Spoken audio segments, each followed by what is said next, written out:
Oh, y'all gotta pardon my tardy. Y'all gotta pardon the brother's tardiness. But we up in here. And I mean we up in here. Like it ain't no other thing to do. You figure, deal me?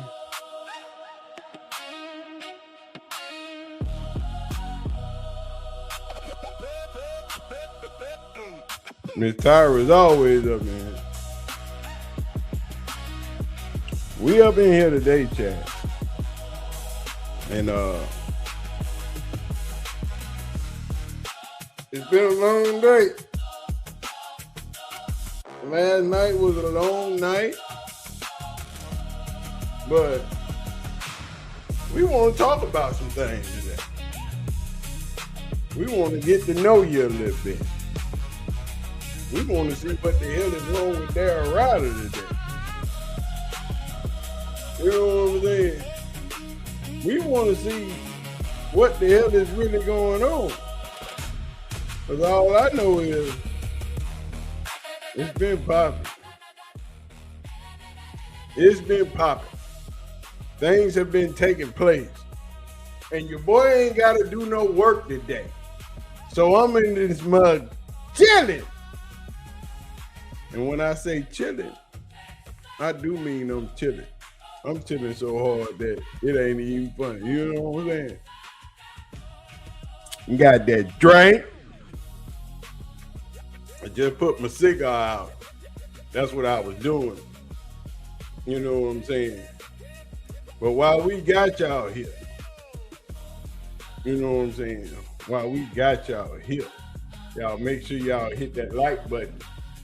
Hit the subscribe button. Do not forget to do your part. You know what I'm saying? Do not forget.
Hit that subscribe button.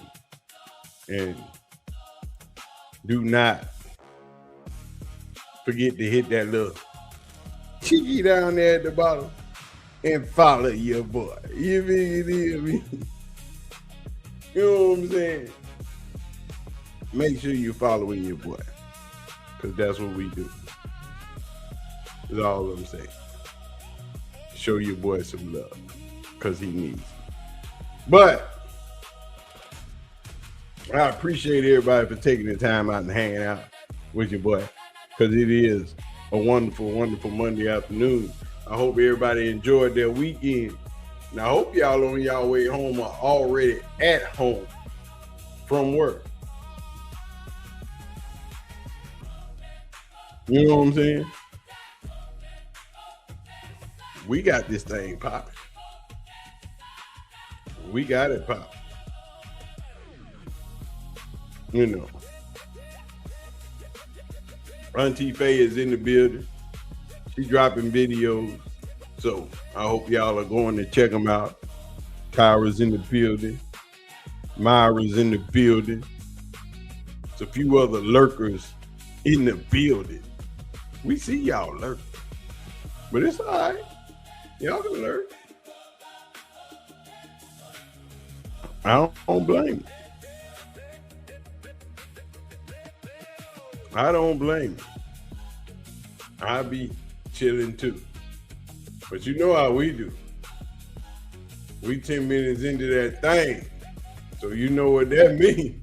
We gotta get the party started. And ain't but one way to get the party started. You know what I'm saying? Y'all know how we do this. This is that new Cleveland media.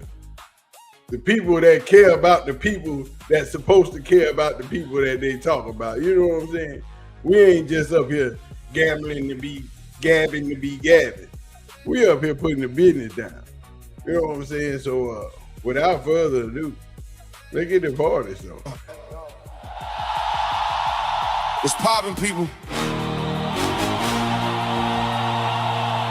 Yes, sir! Yo. What's popping, people? Yo. 15 years in, still cooking. Back when the lobbies were ruthless, Call of Duty on the screen, late night, 2K dreams, no sleep, just truth then. Turn the channel to a playground, whole city watching how he break down. First black network, he stamped that. Get the keys, let him meet, never take back. Build lanes, build lives, build legends. Put shine on the keys they ain't mentioned. You can feel every step in the stride. When he talk, you can tell he's that guy. Big Snacks, been that guy. From the sticks and the courts to the bright stage lights. Put the crew on, watch they views go high. When he say, yo, what's poppin'? You know it's go time.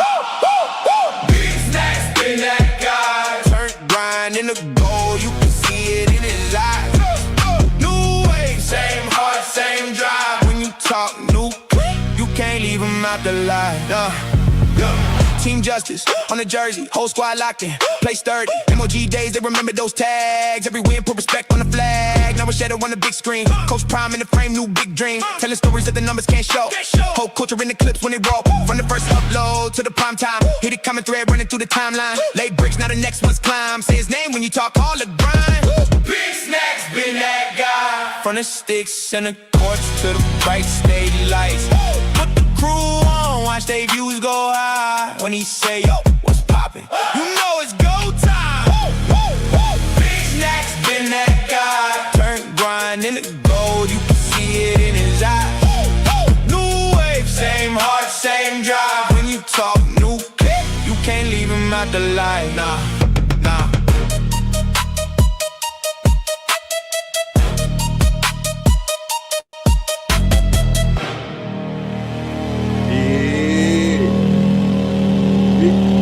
Been that guy. I have been that guy for a mighty long time. You know what I'm saying? I have been that dude for a mighty long time. I'm just glad y'all hanging out with your boy. You know what I'm saying? Coach Prime is on a tear. These people don't know what they're doing. So many other things going on. You know what I'm saying? And Daryl Ruiter is just running around, just hating on everything the Cleveland Browns have done. What we gonna start at is week 1, the first day of OTA. Minicamp. We ain't going to week 1. We gonna start in the first days of OTAs after that day was over with. And we're going to go through all 3 days of Daryl Ruiter and his hatred and Coach Riz with his correction. This is just a look-see at what you hear and what's been reported from the Cleveland Browns. Not the Cleveland Browns themselves, just from the media aspect. As a matter of fact, just from 2 people's perspective and the perspectives are so far and away from each other that it's awful. It's glaring how much Daryl Ruiter really doesn't like Shedeur or Deshaun. It's absolutely horrendous. But y'all want to take this ride with me, I'm going to need y'all to put them twos in the chat and we can start this adventure off and take it to another place. I don't see no twos in the chat. We know we ain't putting no ones in the chat because that's the other nephew now. We putting the twos in the chat if we want to go on this adventure. You know, if you want to take this ride with me, then let me show you what we doing. Let me show you how the people feel about the people. Let's start from day one of minicamp. Day one of Brown's mandatory minicamp, which is in the books. But let's start with how the day began, and that is the retirement of Joel Bitonio, which became official on Tuesday morning. And Coach Riz, let's start with Joel and really the model of consistency for this franchise for the better part of 12 years. He's a 5-time All-Pro, 7-time Pro Bowler. We'll see if he's got enough juice to get him into the Hall of Fame. It's really tough for those interior offensive linemen, but the Browns are losing quite a bit not having Joel Bitonio out there, even though I think once free agency began, the writing was on the wall. The old number 75 was not going to be back. Well, the thing now, this is the first day of mandatory minicamp. Joe Bitonio had got his flowers because he had made his announcement that he wasn't coming back and he was going to retire. So on this day, Joe Bitonio got his flowers. We're not going to listen to that Joe Bitonio stuff. We're going to move on to the get down to where we want to be. So let's go. Seasons here and did not get to sniff the playoffs. Okay, let's shift our attention to the field. And what we saw here on Tuesday is, I think, a pretty good day for the quarterbacks, mostly. Really, Shedeur, though, stood out to me. I thought he was fantastic, throwing to all levels of the field. What did you see from number 2? He was outstanding today. So not only obviously anticipation, accuracy, but things I've been watching since he got here. His footwork is definitely improved. He's trying to get rid of the ball quicker. You can see that within his progressions, which tells you Todd Monken and his staff are doing a really good job of getting him to where he needs to be. First, second, third progression, then getting to his checkdowns. Obviously, they have some drills where he's holding on to it. They're working scramble drill. The defense is trying to stay connected. But once again, I think his connection with Isaiah Bond has already been there. But I was really impressed with his connection with both Casey Concepcion and Denzel Boston Day. He likes to throw the ball deep. Boston went in and got one. Casey Concepcion went up and got one. So the connection's building with those guys, along with Jerry Jeudy. This receiving core impressed me, along with Shedeur Sanders today. Yeah, we'll touch on the receivers in a moment. Let's go to Deshaun Watson. Todd Monken did tell us after. Here we go with old Twisted Face. Doggone K-Sap say he looked like the mask. I can't say that he's wrong because he do look like Jim Carrey in the mask right now. But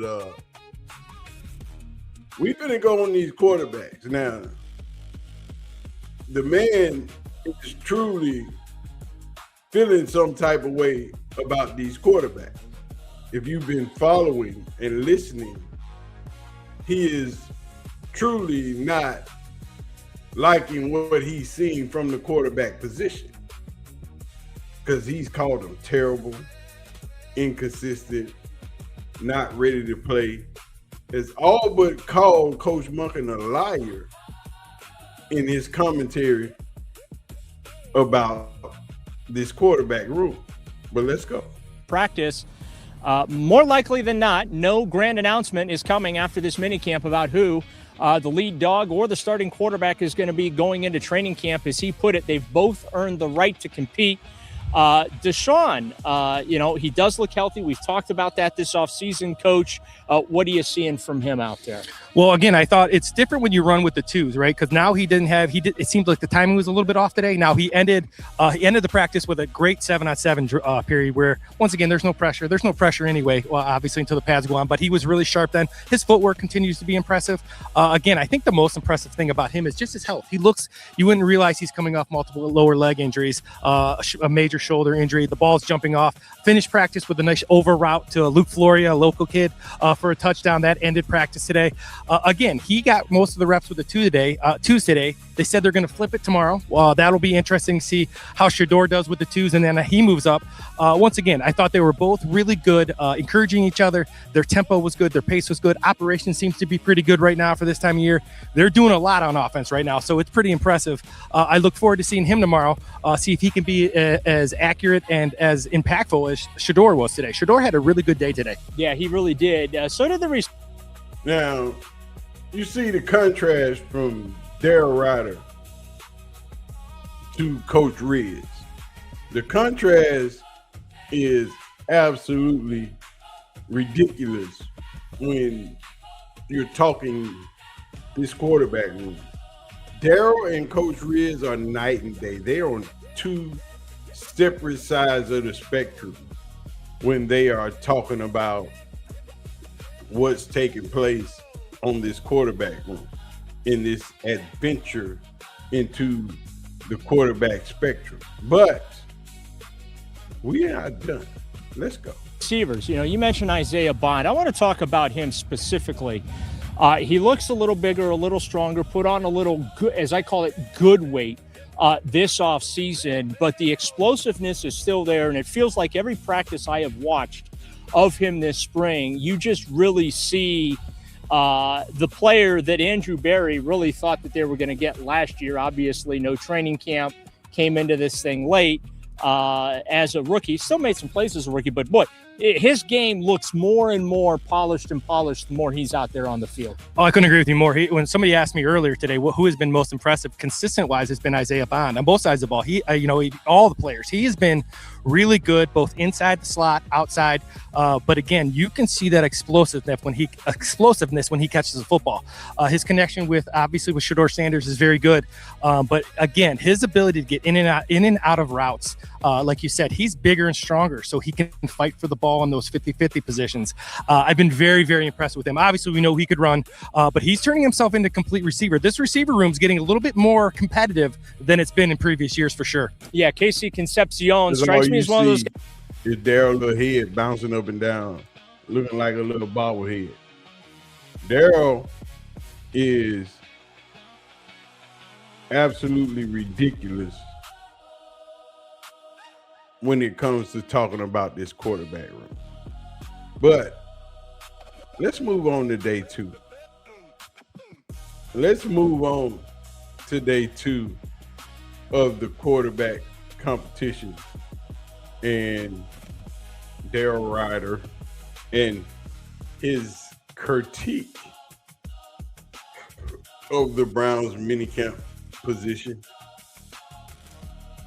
He had a really, really bad hair day. He was looking really, really, really, really, really bad. You know what I'm saying? And boy, you just don't know when it comes to Daryl Ruiter. Dude is just not in it to win it. He doesn't believe in either one of these quarterbacks when it comes to Deshaun or Shedeur. Damn sure don't believe in Dillon Gabriel, because he threw Dillon Gabriel under the bus a long time ago, before Dillon Gabriel was even considered to be a backup quarterback 2, quarterback 1, quarterback 3. That man said last season Dillon Gabriel just wasn't it. He wasn't wrong, but I'm just saying, before Dillon Gabriel had made it out of rookie minicamp, Daryl Ruiter had threw Dillon Gabriel under the bus. Now, half of the problem with the Cleveland media and the people that are covering this space is they expect more out of the quarterback position that they're going to get. They expect a quarterback to ride into Cleveland like the White Knight and save the franchise. Year one, they're thinking Super Bowl. The biggest problem is Cleveland hasn't ever been to a Super Bowl. They're not thinking, let's build something for the future. Let's get better along the way and then get to a Super Bowl. They bypass the playoffs and just want to go to the Super Bowl. But we're going to go into day 2 of this coverage and start out from there. Day number 2 of Browns mandatory minicamp. Before everyone jumps on me about my hair, this is what happens when you're out in 80 degrees. It's sweltering hot. You're pouring water all over yourself to cool down. You get this. So I apologize. That's why Coach Riz is smart. He doesn't have hair, and he wears a hat. Let's start with the quarterbacks. We heard from Deshaun Watson for the first time in what felt like nearly 2 years. We also heard from Shedeur Sanders. Interesting comment from Shedeur. He said he doesn't really view this as a competition between him and Deshaun. He views it more so as a team thing. I got news for Shedeur. Deshaun certainly feels like it's a competition, I think, between him, because one of you is going to be on the bench holding the clipboard, and the other one is actually going to be playing some football. Well, the thing that's interesting is at this time of year, for how Monken's running this, it is kind of like we're going to get ready for the joint practices. We're going to get ready for preseason games. Obviously, he's thinking more, and that's kind of a young guy's way to think, right? I'm going to improve myself, where Watson's like, I'm a veteran, I'm going to win this job. I thought, it switched from yesterday to today. But yeah, you can see that it's very much a competition for Deshaun Watson. It's very much, you could see him out there today working as hard as he could. And not to say he hasn't done it before, but there's a sense of relaxation with Shedeur Sanders right now. And you can feel that when you're out there. Yeah, and look, Deshaun, gotta be honest with you, he doesn't look that great. He does not look like the player that the Browns thought they were getting, but he... Here we go. Deshaun don't look that great. This is day 2 when Deshaun got most of the first team reps. Matter of fact, I think he got all of them, just like Shedeur did on day 1. But once again, here comes Daryl Ruiter with his hatred. It's not critique of his play. It's just he doesn't like Deshaun and doesn't want Deshaun to be a quarterback for the Cleveland Browns. And it's obvious in his reporting that he doesn't like Deshaun and doesn't want him there. Hasn't played a lot. He's only played 19 games with the Browns. We'll see throws where he's putting it on a dime, and then the next throw he misses a guy by 5 yards. I mean, it's wildly inconsistent. That said, Shedeur has not put himself in a position where he's the lead dog in the race either. And so, that's, I think. Lord have mercy. Just help them, Lord. Do they not understand that this is mini camp? This is a training camp to become better, not to become the starting quarterback. But this is where people show their understanding of football and what it takes to be a star and be a football player. This is what someone who has covered this team particularly for over a decade plus and still doesn't understand how this works. But I take that back, because when Todd Monken said, maybe I might have my quarterback by the end of camp, they took that to mean that Todd Monken's going to have his quarterback at the end of camp. When he said he would like to, maybe he might, but he never gave a definitive yes or no at the end of training camp or at the end of mini camp. By this time going into training camp, I will have a definitive answer on who's my starter. That never took place. They took some of what he said and tried to make it the truth. and tried to hold him liable for their misinterpretation of what he said. But once again, that's the Cleveland media taking something half-heartedly and taking something and turning it into what you want or something you want it to be instead of what was actually mentioned. You saw what happened at the beginning of OTAs when Mary Kay put her story out that Deshaun Watson is far and away better than Shedeur Sanders. We just need to not even have no competition. We just need to give Deshaun Watson the job right now.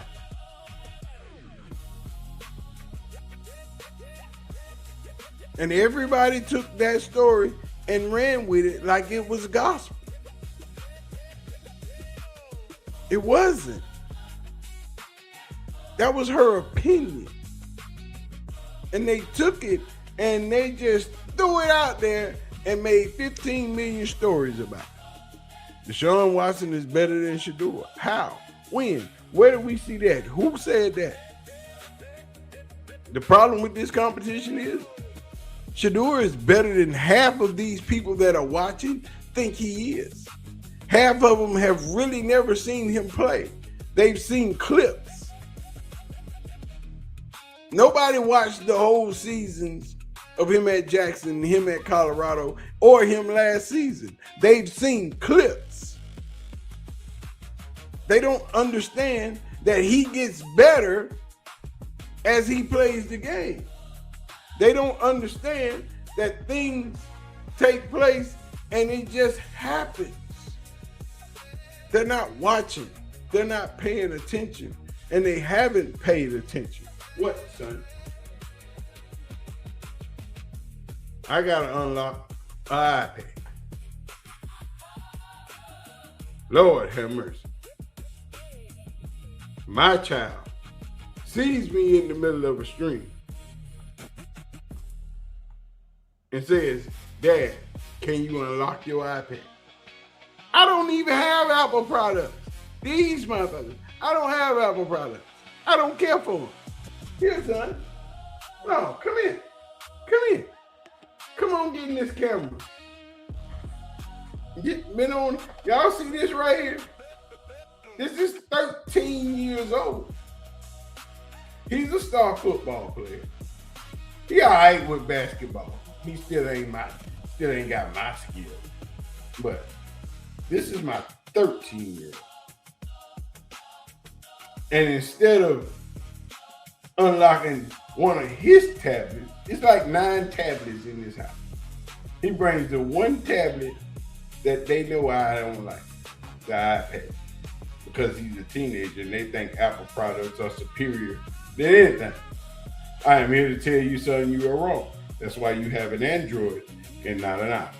Okay, we'll see you later. Holler at you, my boy. But back to what we was doing. Like I'm saying, y'all listening at your boy. Well, I ain't like Auntie Faye, ain't on that wine and water.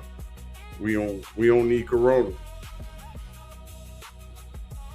Now, let's get back to Daryl Ruiter and all his hate.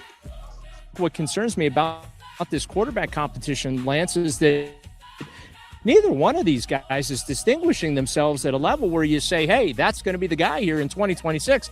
We're going to have to sort this out in training camp again. Well, I think right through the first 2 days of mandatory minicamp, I think that's well said. So that you're getting more highs and lows that you're getting from Deshaun. You're getting those wow throws, but then you are getting some terrible throws, some terrible decisions where I don't think Shedeur has been as high, nor has he been as low. He's been fairly consistent. One thing I always try to look at is I try to look at their footwork, see if they transfer their weight, try to look at the fundamentals of things. And you can see the improvement that Shedeur has made, not only over the course of last year, but even through early, OTAs into camp, he's making a ton of progression. He also has made a ton of impact. So even though neither have played great. What'd you say, Coach Reed? He made a ton of what? Come on back. Let's bring it back.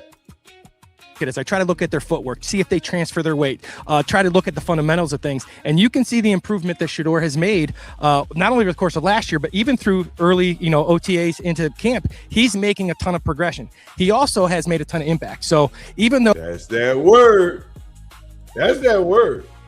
Shedeur has made a ton of impact, and that he has. And by the time we get into training camp, his impact will be even bigger. But this is not the story for today. The story for today is Daryl Ruiter and his hatred of these quarterbacks. Look at that chin. Look at the chin. Just the chin. Look like K-Sap's little brother. Look at the chin. Let go. Neither have played great or terribly. He had more impact yesterday than Deshaun had today. Yeah, now let's shift our focus to the running backs. We're nope.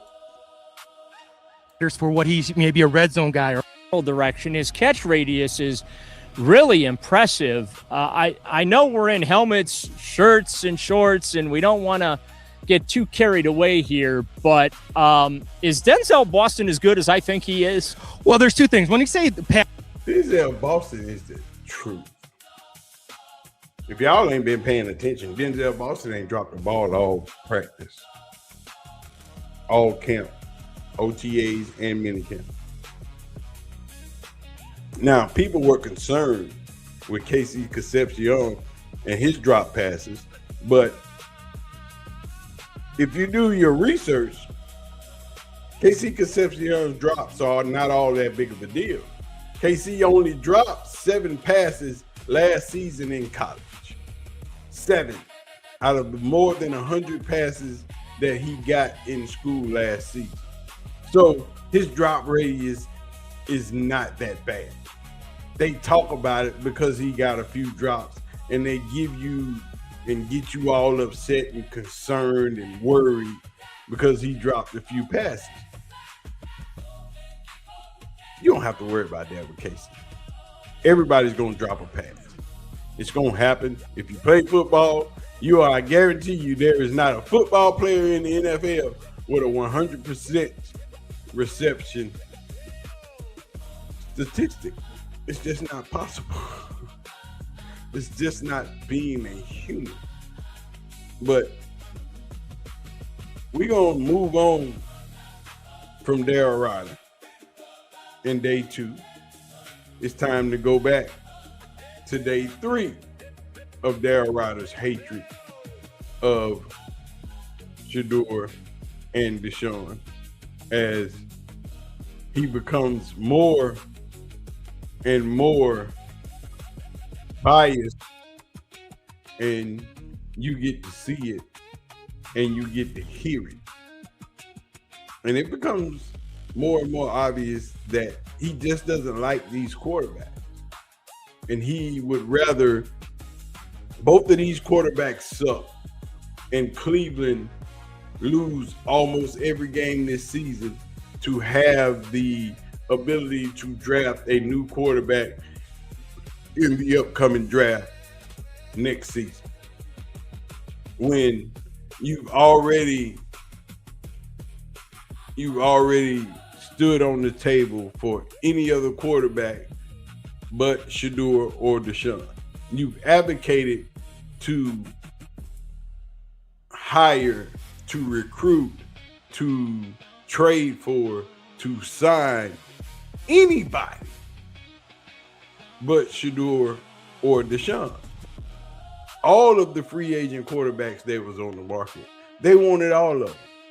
Sorsby, who is in trouble in college for gambling, they wanted that guy. Once again, anybody but Shedeur. Not the character of the quarterback doesn't matter. What they've done in the past doesn't matter. How they're currently playing doesn't matter. As long as it's not Shedeur or Deshaun, they don't care. They'll take it. But the more and more they see Shedeur play, the more and more impressed they are becoming. So much so that Mary Kay has, damn near recanted her statement from beginning of OTAs that Deshaun should be quarterback one. But let's go to day 3 of minicamp with Daryl Ruiter and Coach Reed. Mandatory minicamp that took place this week, but, well, the offseason program, because school is out for summer for the Browns as everybody goes their separate ways for the next 6 weeks or so. The Browns will be back underway late July. We're looking around July 28th, approximately there, when veterans will report for training camp, and then the first workout, I believe, is going to be around July 29th. So we're going to have a little bit of a break, but a lot to talk about when it comes to this mandatory minicamp this week in the offseason program. And I want to start here, Coach, because we haven't talked a lot about it this week, but the emphasis on special teams and the fact that we have seen each of these 3 practices today extending to place a premium on that unit as well. Well, I think we saw last year, we knew that the offense was a struggle. The defense was very good, but not enough was said about the special teams last year.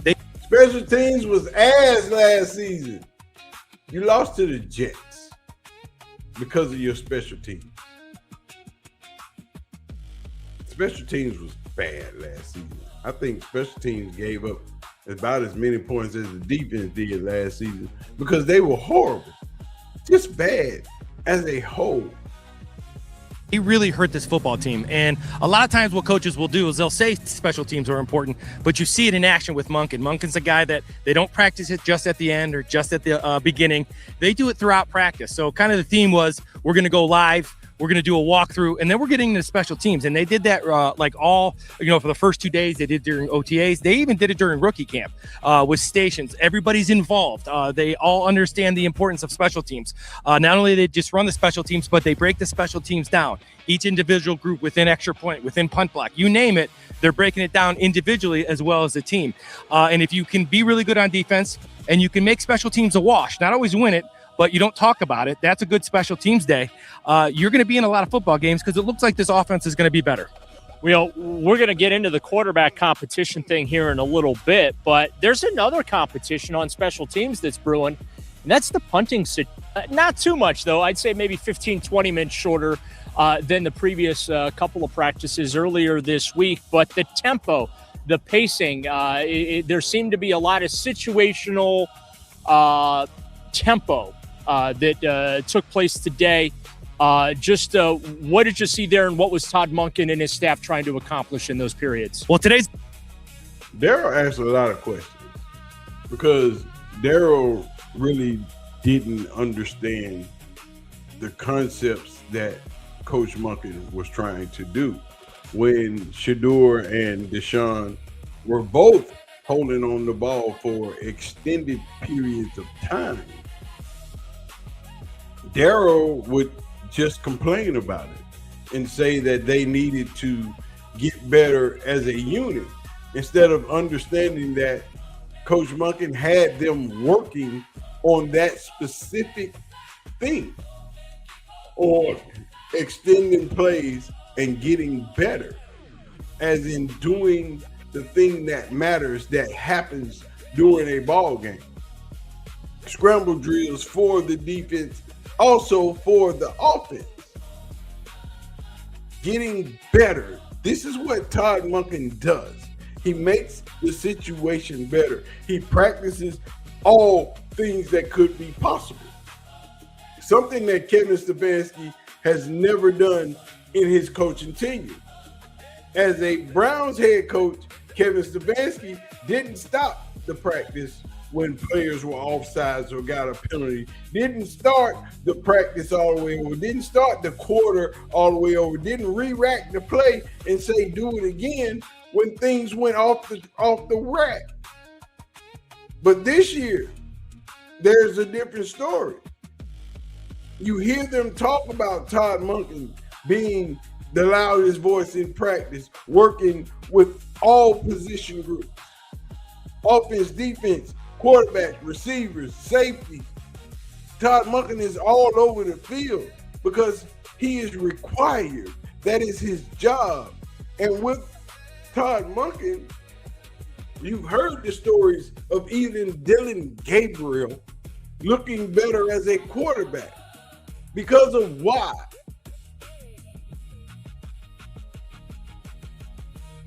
Because they have a coach that knows how to coach.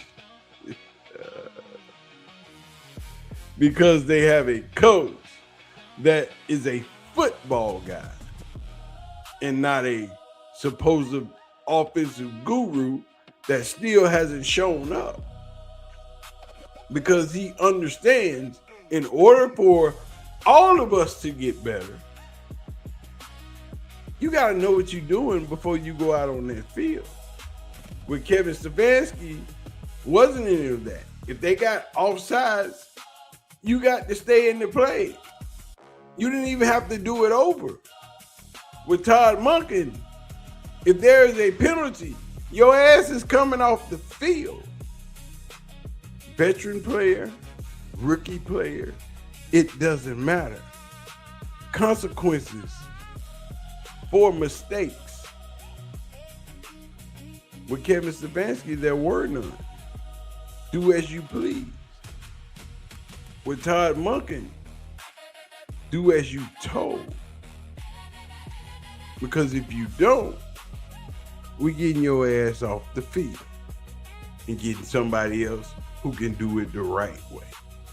Today you love as a coach and as a player. It was kind of a dress rehearsal day. So you think about OTAs, you think about rookie minicamp, you think about all the things they've done in the meeting rooms. Today you got kind of like a dress rehearsal. A lot of 11-on-11s, a little bit of warm-up in the beginning, a little bit of individual, a little bit of group work. But even special teams today, everything was more game-like. Everything was 11-on-11. They'd get a little break, and then they would get into the next 11-on-11. So as a player and as a coach, you love these days because you kind of get to see what you've learned and if you've gotten any better at certain things. And I thought they did a great job. Both teams, both sides of the ball were, as you said, energetic, attention to detail. If they don't do it right, they do it over. And that's kind of the Monken thing that we've seen through minicamp through the whole summer. But today was a very kind of dress rehearsal day, get them out of here. As you said yesterday, getaway day. I thought they were outstanding today, just with the tempo. Mistakes are going to happen. You can control tempo and pace, and they did that today. Really saw the activity on the defensive side of the ball today as well. Carson Schlesinger got his hand on a football.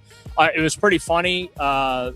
Vernon spooked Spencer Fano into a false start, which I thought was pretty hilarious. But just the activity on that side of the ball, working against this offense, a lot of batted passes, a lot of getting in the passing lanes, tightening those windows for these quarterbacks to look into. What did you like from the defense? Well, I said to you when that happened, I was like, Spencer Fano has to go from, Myles Garrett, and then we're going to get rid of Myles Garrett. We're going to bring in Verse. So it's like there's no break for the young man.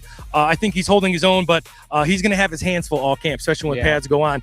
You did see. Now, the thing that's common that I see every single day is you just kind of say Schlesinger's a good football player. He always seems to be around the football, whether it's pass, whether it's run. He's energetic. He's a guy. Quincy Williams looked really good today on defense, too, and he's kind of the vocal leader. This defensive front, like you said, they got their hands on a lot of passes. And then the secondary is very aggressive. They're in man coverage. They're helping over top with Ronnie Hickman. I think Ronnie Hickman had a very good day today. But again, the aggressive style that we've kind of known over the last couple of years, it's still here. Different coach, same philosophy. They're getting after it, and they had a very good day today. Yeah, when you talk about Verse, and now when you hear Daryl Ruiter talk about this football team, there is always that question. There is always that question. This man said, sign Cody Kessler. They done that already. That didn't work out well. That right there did not go so well. Well, let's go back. I guess how can they? He doesn't finish like Myles does. Now you're also Graham's a year older. Yeah. Carson Schlesinger, 3, maybe 4 weeks deep into this training camp. I'll ask you this, Coach. Is it somewhat disappointing and a little bit of a failure that neither one of these guys has been able to take the reins and get this job? And, let's also go positive with it. What are the positives of now going into training camp with no starting quarterback and running a true competition when they're going to be in pads? How can it be a disappointment when they haven't done anything yet? How do you expect a quarterback to win a job when there has been no scenario to where there is actual gameplay or where they have to actually make a true decision? How do you know how that quarterback is going to react? And we haven't seen Deshaun Watson take a hit yet. Deshaun Watson is not taking a lick in 2 years. How do you know how that's going to turn out? You haven't seen Deshaun Watson make an actual football decision yet. And even when he was playing and making those decisions, those were questionable. You've seen Shedeur, but the question is, has he improved? Has he gotten better? What has he done to improve his overall performance? We've seen that his footwork's improved. Now we have to know that his decision-making is improved. His reading of the defense is improved. His understanding of this new offense is improved. Those are the things that have to be known. But without the pads on, without actual practices, without playing against another formative opponent that is trying to knock your block off, none of that is yet to be known.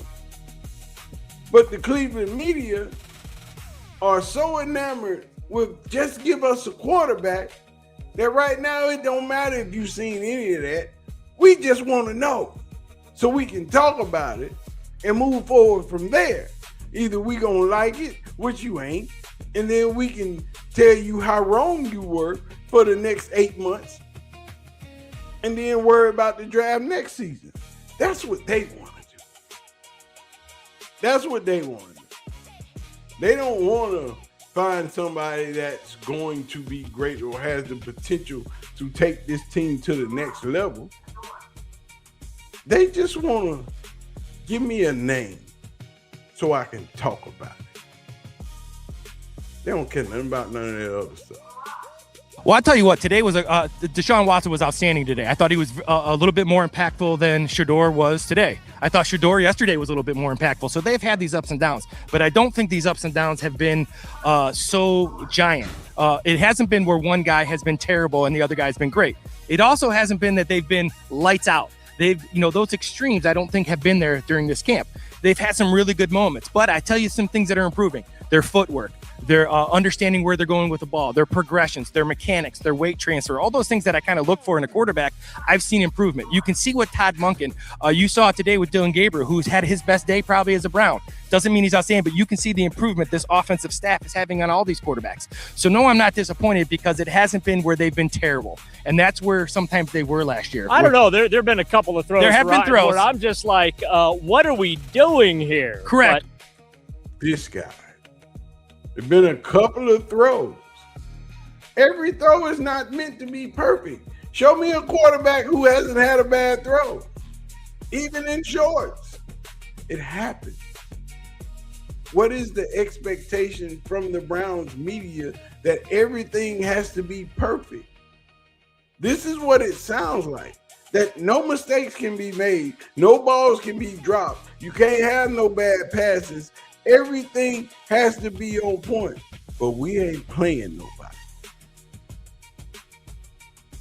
We playing against ourselves and players that'll probably be on the practice squad. But we can't have no mistakes. We can't have no interceptions. We can't have no miscues. We can't have none of that.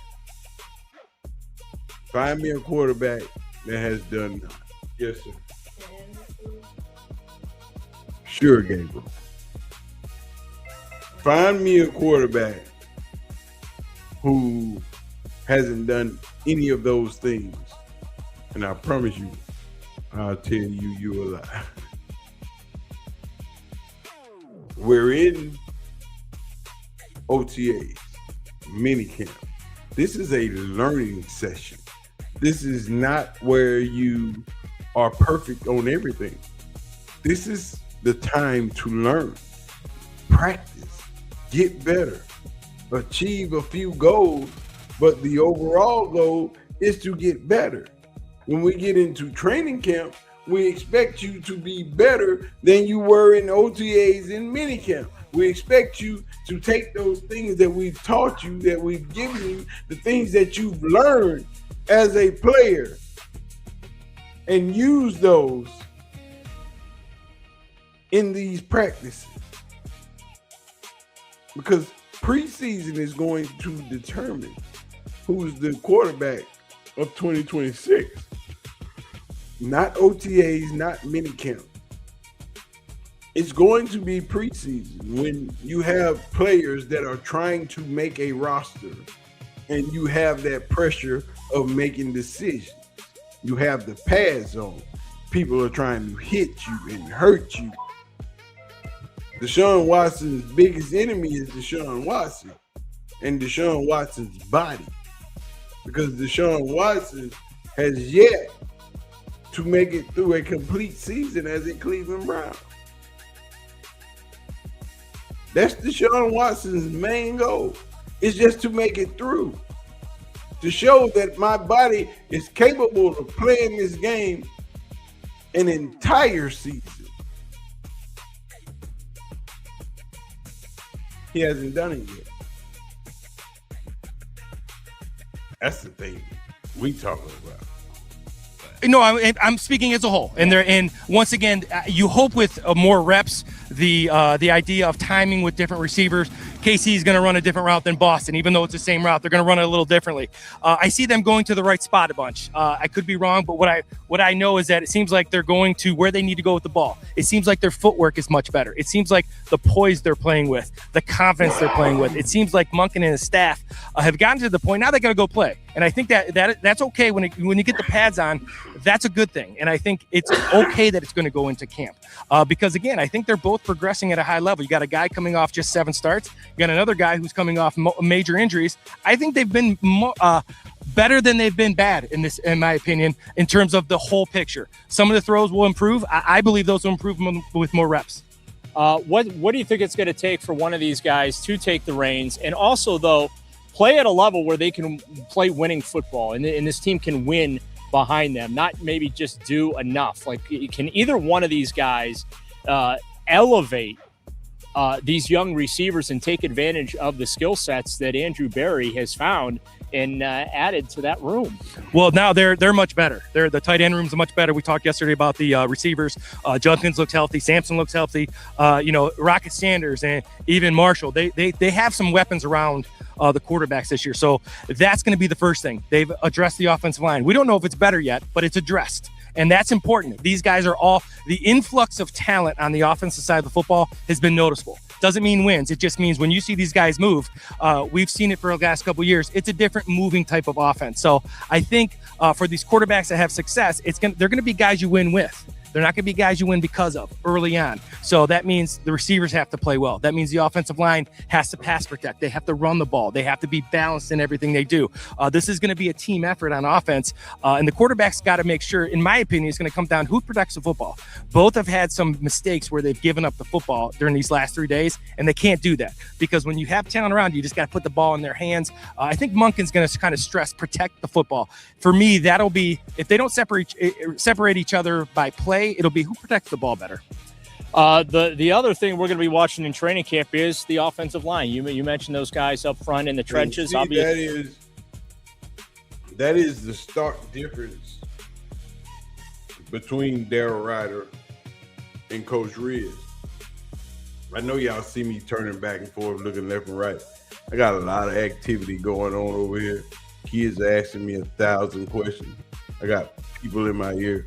So what we gonna do? I'm gonna get out of here. I gotta handle some business. I got a lot of company in my house. Still from yesterday.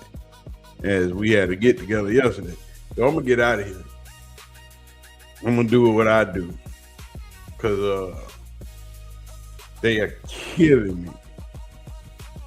But we just might come back later on this evening and deal with the rest of this, because that was just the reports from Daryl Ruiter. We were going to get more in depth with his radios and all that other stuff. Then the conversation they had with Andrew Berry, it gets deeper, but that was just a preview of what was taking place and what all was going on leading up to where we are now. But I'm gonna get out of here because these peoples, I'm gonna put everybody outside. I'm gonna holler at y'all. I appreciate everybody coming to hang out. I know it was a little suspect, a little off kilter, but we'll get back into the thick of things in a little bit. I appreciate y'all. I'm gonna holler at y'all. Peace out. Big snacks, big snacks, big snacks, big snacks, big snacks, big snacks, big snacks, big snacks. Let's go. Big snacks, big snacks, yeah. Big snacks, big snacks. Before you go, hit that like and subscribe. Join the family, come along for the ride. Sports, culture, life, yeah, we talk it all. From the Browns to the Buffs, every rise and fall. See you aunties, I appreciate the love. Big snacks in the building, man, it's all above. G. Bush, K-Sap, Auntie Faye in the mix, Mac Dog TV, Money Man, that's the click. Hey, hit that bell, ding, don't miss a thing. Hey, leave a comment, talk to me, let your voice ring. Let's go. Share with your people, share with your crew. If you're rocking with big snacks, rocking with you.